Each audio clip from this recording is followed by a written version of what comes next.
Hey everyone, welcome back to Keto and Crime and Thought Crime. Today we're continuing on with televangelists. I'm still in Chattanooga. This is my last day of filming here. We will be heading home.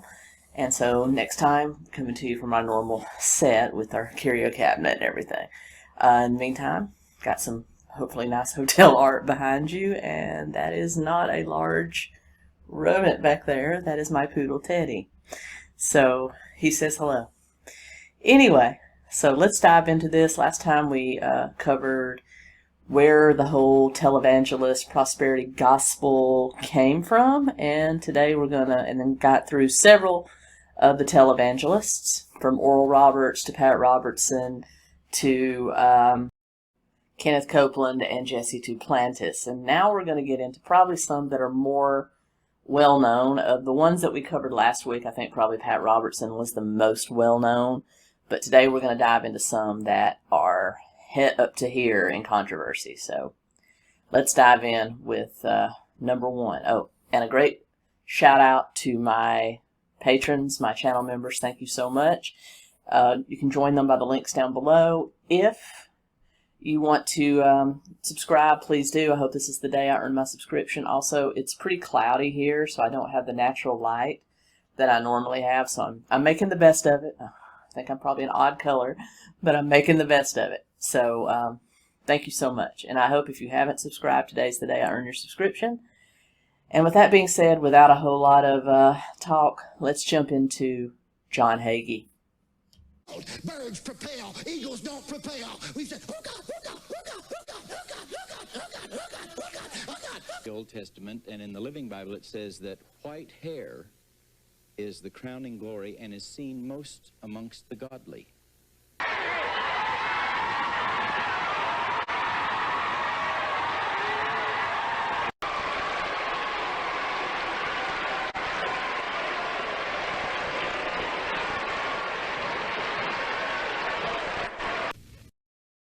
About ready. The phone rang on my desk on a Monday morning, and I'll call the lady Miss Smith. She phones and says, "Is this Pastor Hagee?" I said, "Yes, it is." She said, "Would you come and pray for me?" I said, "Why did you call me?" She said, "Well, you have a sign out there in front of your church for prayer call, and I'm calling you." I said, "Okay." I said, why do you want me to pray for you? She said, "I think I have a demon spirit." Now, I had never heard that over a phone. I'd never heard a teaching on it from my denomination. And I said, "Are you a member of my church?" And she said, "No." And I put my hand over the phone and said, "Thank God." You know, thank God. And so she said, "But I still want you to come and pray for me." And I said, "Okay, I will. Where do you live?" So I took her address down, and I drove over to her house, and it was a mansion. She came to the door, immaculately dressed. She's a tall woman, dressed in solid white. I thought it was something strange that we were going to talk about the Prince of Darkness, and she's dressed totally white. We walked into her den. That was a beautiful den. She sat down on a white leather couch, and I said, "Tell me your story." She said, "My husband is an executive. He's out of town 5 days a week, and I have a lot of time on my hands, and I've been playing tarot cards." And I said, "That's not good." I said, "So tell me, why does that require prayer?" And because I'm looking for a card out of there. And she was very intelligent. And so she said, "Well, I was playing cards 2 nights ago at that table. And as I'm playing cards, the front door of my house opened, and I heard something walk down the hall, and it entered me." And at Yes, that gentleman was John Hagee on a Christian talk show that he went on not long ago. As you can see, he does have a sense of humor. I think he is probably, if you had to be in a room with one, had to be and had to carry on a conversation, he might be the better one for that. But that doesn't mean that the crazies dialed down any more than any other. John Hagee is well known for a couple of things. His support of the state of Israel, and this is not a political statement, he is just a part of the sect of televangelists and just evangelical Christians in general that believe that the end of the world is like this year, and they've been believing that since like 1985. They believe the state of Israel has a whole lot to do with bringing that on, and therefore they try to insert themselves into politics where Israel is concerned to bring that about. I know I've mentioned it before, but there is a phenomenal documentary here on YouTube called Waiting for Armageddon, and I highly recommend you watch it. I will link it below. But it's free. At least the last time I watched it, it was. And it is kind of a deep dive into the whole spirit of evangelical Christians and their end-time beliefs. Now, it's about 10 years old, so even the ones in this definitely missed their predictions, but it centers in on televangelists like Hagee, showing how they tend to manipulate the political opinion of their constituents and their parishioners to help bring about certain events, to bring about the end of the world. There are literally people, and I believe Hagee is one of them, that is waiting for the end of the world so he can sit around with popcorn and watch people suffer and die. I mean, I literally get that vibe from him. So he's famous for that. He started Christians United for Israel, and basically is famous for talking about, even though he supports the state of Israel, he has uttered some very anti-Semitic statements. He's also been quite critical of Islam and Catholicism. And about 4 years ago, he got into some issues when he promoted the blood moon prophecy. If you remember, I think it was 2016, there was actually a series of blood red moons that NASA and other astronomers had actually predicted, and Hagee has written a book on relating them back to prophecies in both the Old Testament and Revelation, saying that the blood moon is a harbinger of the end of the world. So, of course, missed that, but those are what he is most known for. He was born and raised in the San Antonio, Texas area, where he has founded a series of churches since 1966, the biggest of which is Cornerstone Church, and that is where he preaches from today. He began to jump onto the public spotlight primarily because of his political affiliations and his promotion of the State of Israel, with his Night to Honor Israel, which is a gathering of Christians to support the Jewish state. Now think about the irony in that very, very title. But yeah, that was it.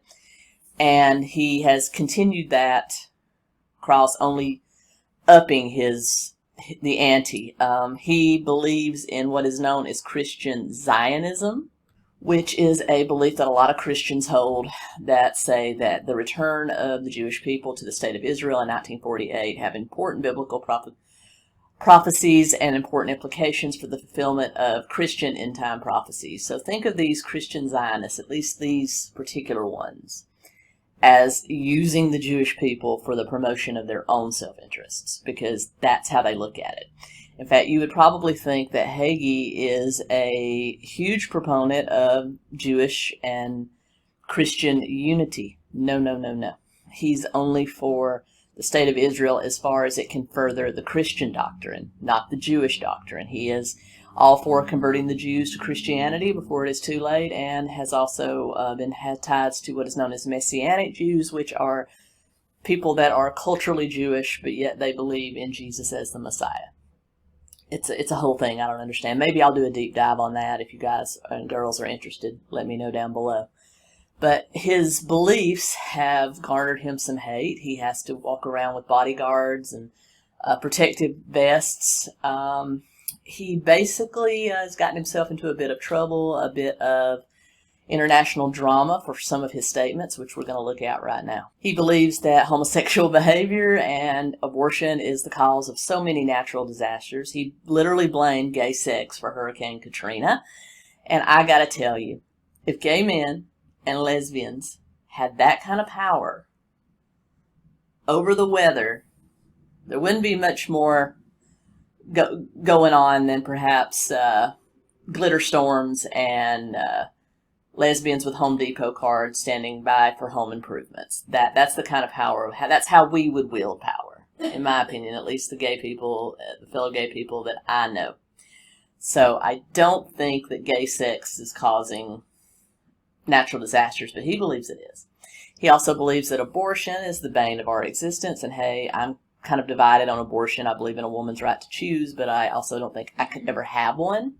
So there you go. But he actually cut some ties with Israel when they legalized abortion not long ago, and his controversial statements on other religions besides evangelical Protestantism has gotten him into trouble. Let's talk about his views on Catholicism, shall we? In the early 2000s, he purportedly reported a saying on his televised sermon that it was Hitler's Catholicism that fed his anti-Semitism, and that under Pope Pius VII helped bring about Nazism. So he's literally bringing the Catholic Church into the blame for Nazism just because Hitler happened to be a Catholic. Now, that's like blaming me if another lesbian commits an atrocity.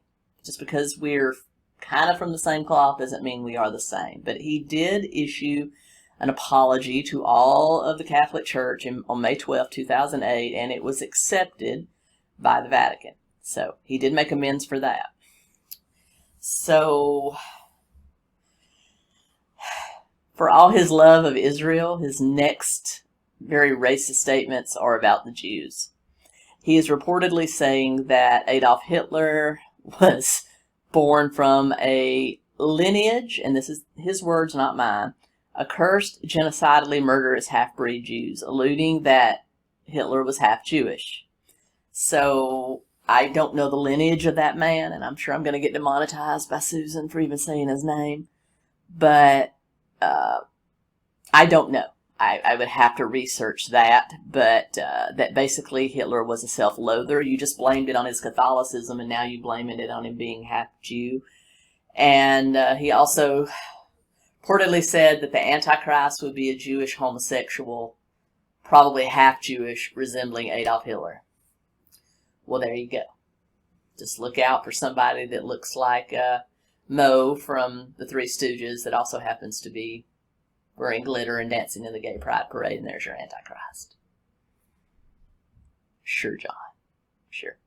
He's also said that Islam is a religion of violence, but then if you read all the scriptures, most of the Abrahamic religions, including Islam, Judaism, and Christianity, are kind of violent, particularly if you read the Old Testament that is in the Christian tradition. And then the book of Revelation, yeah, they're all kind of violent. So that is not unique to people of the Islamic faith. And he also basically said that Muslims' greatest wish is to kill Jews and Christians.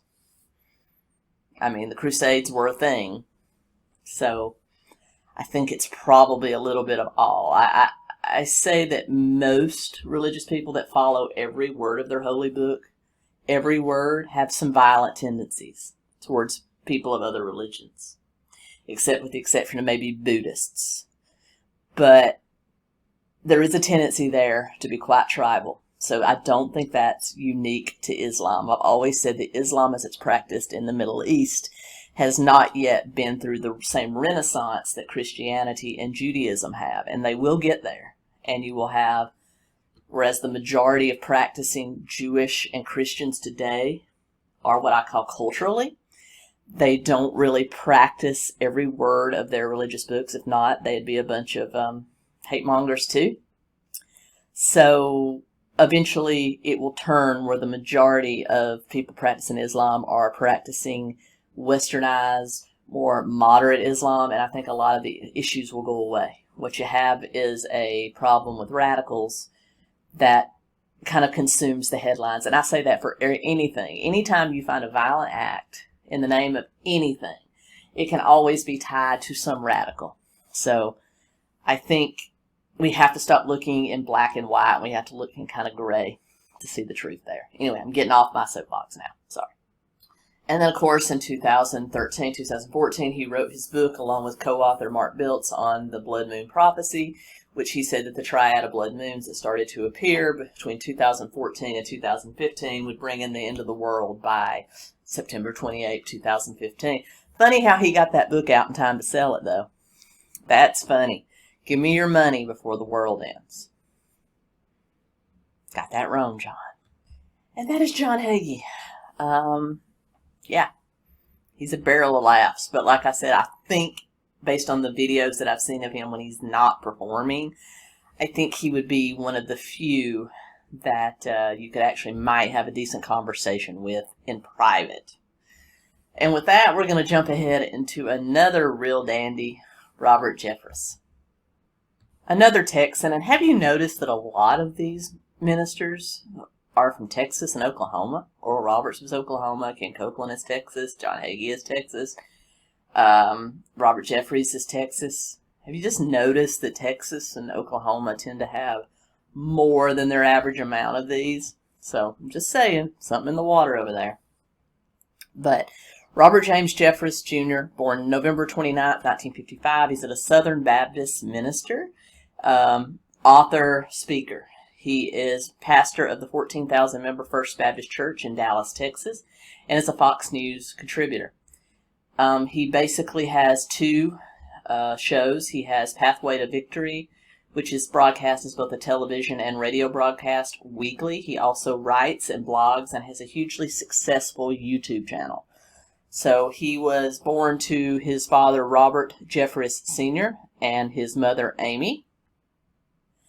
And he received a Bachelor of Science degree from Baylor University in Waco, Texas, a Master of Theology from Dallas Theological Seminary, and a Doctor of Ministry from Southwestern Theological Bible Seminary. Of all the ones we're going to study, he is probably the most formally educated. And when I say formally, I mean in actual, like, real, recognized colleges, like pretty prestigious colleges, like Baylor, except for Pat Robertson, who went to Yale Law School, but Baylor University, the Dallas Theological Seminary, and the well-known Southwestern Baptist Theological Seminary.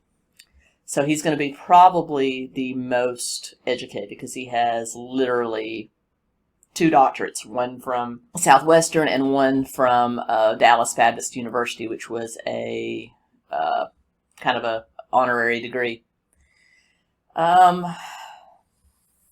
He was actually a very prolific card player, appearing in 1986 on the game show Card Sharks, and he won about $4,500 as a 4-day champion.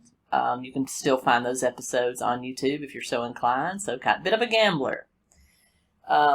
He grew up in First Baptist of Dallas and actually became a protege to the longtime pastor W.A. Criswell, and is the one that actually influenced him to become a minister. He became pastor of First Baptist on August 12, 2007, and has since grown it by several thousand members. He basically came to fruition and popularity as a result of the presidential run of Donald J. Trump. He was an avid Trump supporter. I think at the time, he was just a minister that supported Trump like a lot of ministers did. They often support the Republican candidate, no matter who they are. That's not unique to Trump. But they often support the conservative candidate, no matter who. And he actually became quite notorious when after the Unite the Night rally in Charlottesville, Virginia in summer of 2017, Jeffress did condemn, he was one of the few that did condemn the white supremacy that was there in those no uncertain terms. He said, "Let there be no misunderstanding. Racism is sin, period." Turned around and backed that up in another interview, saying that white supremacy and neo-Nazism are repulsive and totally contradictory to the teachings of God, and even said in an interview on Christian Broadcasting Network on the 700 Club that there has been a failure on the part of the church, especially on the conservative evangelical church, to denounce racism, and they have often embraced segregation, which is so wrong. So, what do I say about that? Even a broken clock is right twice a day. Way to go, Robert. I totally agree with you on just about everything that you said there.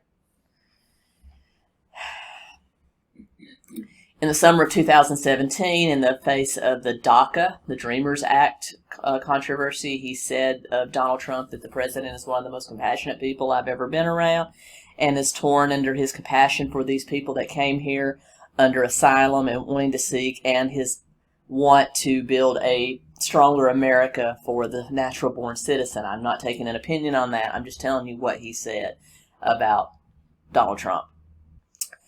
He has also spoke out against gun violence, believe it or not. After the Las Vegas massacre in October of 2017, Jeffress actually said on Fox News that it is proof that evil exists.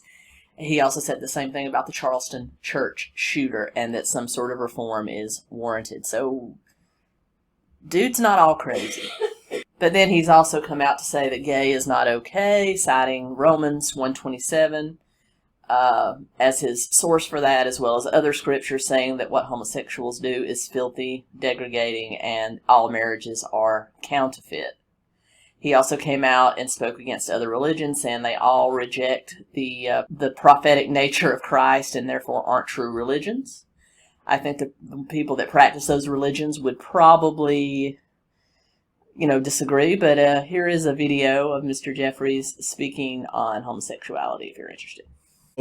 There is a disproportionate amount of assault against children by homosexuals than by heterosexuals. You can't deny that, end quote.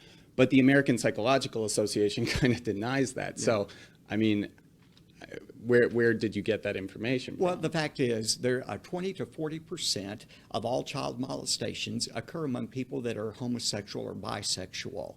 20 to 40%. You say, well, that's a minority. Yes, but the fact is that the homosexual population is much less than the heterosexual population. And so for that reason, there's a disproportionate amount of attacks, which is verifiable. But the point is, I've said very clearly, homosexuality is a violation of God's standard, but so is adultery, so is premarital sex. Sure. Anything that is different than God's plan of one man with one woman in a lifetime relationship is wrong. Mm-hmm. And I preach all of that message. The good news is God forgives any and every sin, whether it be lying, cheating, homosexuality, or adultery. And why am I so caught up on their opinions on LGBT rights? Well, first of all, I am in the LGBT community, but in so many of these cases, their beliefs on these certain topics is so much a part of their identity. Their beliefs on other religions, their beliefs on homosexuality, their beliefs on racial relations, all of that is such a part of their personality. You kind of have to address it. You can't really get around it, because some of the most hateful stuff they've ever said is as a result of that. But being that he is a little different than the other televangelists, he still is just the preacher of a megachurch rather than a national celebrity like the others. He, I think, would fall more in line with your average evangelical minister than an actual televangelist. But I did want to bring him on here because he has been so controversial. He did condemn Mitt Romney's presidential run in 2012, calling the LDS Church from the pit of hell. He also said that if Jews do not convert, they will go to hell. So he's a very nice guy to hang around. I'm sure you just want to have him at your kid's birthday party. In December of 2010, he established a naughty and nice list in which local Dallas businesses were ranked on whether they openly celebrated Christmas, not the holidays, but Christmas, and urged his parishioners not to solicit or to use any of those businesses that do not openly say Merry Christmas or celebrate Christmas. Kind of a Josh Fehrenstein thing here, I suppose. He also became one of Trump's top evangelical advisors and claimed that Trump was God-ordained to take out Kim Jong-un of North Korea. But that didn't happen. So, yeah. That's Robert Jeffress. Let's move on, if you dare. Next, we have literally the son of a legend. We have William Franklin Graham III.